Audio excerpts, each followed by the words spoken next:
Bienvenido a mi academia de trading, Alexis Rangel. Vamos a empezar con este módulo 1 que es la introducción al trading y qué temas vamos a ver en este primer módulo. En este primer módulo aprenderás los conceptos fundamentales que todo trader debe conocer, los primeros conceptos que yo aprendí sobre qué es el trading, y estos videos son para que puedas complementarlos con mis demás videos y ya no simplemente veas velas y líneas y que digas, pues es que yo no entiendo, ¿sabes? Porque me ha pasado muchas veces a lo largo del tiempo que muchas personas me dicen, es que yo solamente veo líneas, ¿sabes? Entonces con esto vas a entender qué significan estas líneas y estas velas que ves en mis gráficos, ¿ok?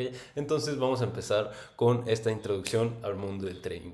¿Qué es el trading? Descubre qué es el trading, cómo funciona y por qué puede ser la herramienta para generar ingresos. Entonces, esta va a ser la primera clase que veremos en los próximos videos. Te los voy a dividir todo en una playlist que se llame Curso de Trading Alexis Rangel o Academia de Trading Alexis Rangel, y vas a ir viendo todas estas clases, el módulo 2, el módulo 3, etcétera, ¿ok?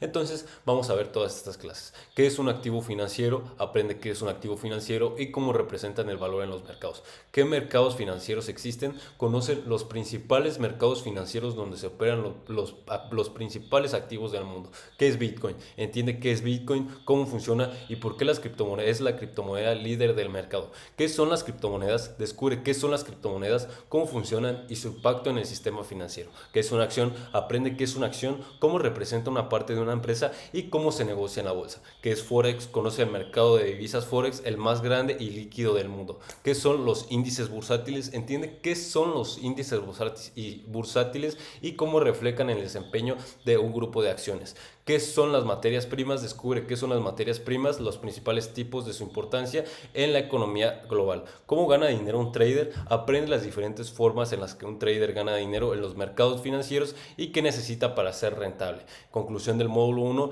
resumen de los conceptos clave y cómo aplicarlos en tu camino como trader. Estos son los pilares fundamentales para entender el trading. En el siguiente módulo, pero primeramente veremos estas clases de una por una, aprenderás las plataformas de trading. Entonces espero que este pequeño academia de trading o este pequeño curso de trading te guste y te sirva sobre todo. Entonces nos vemos en la siguiente clase.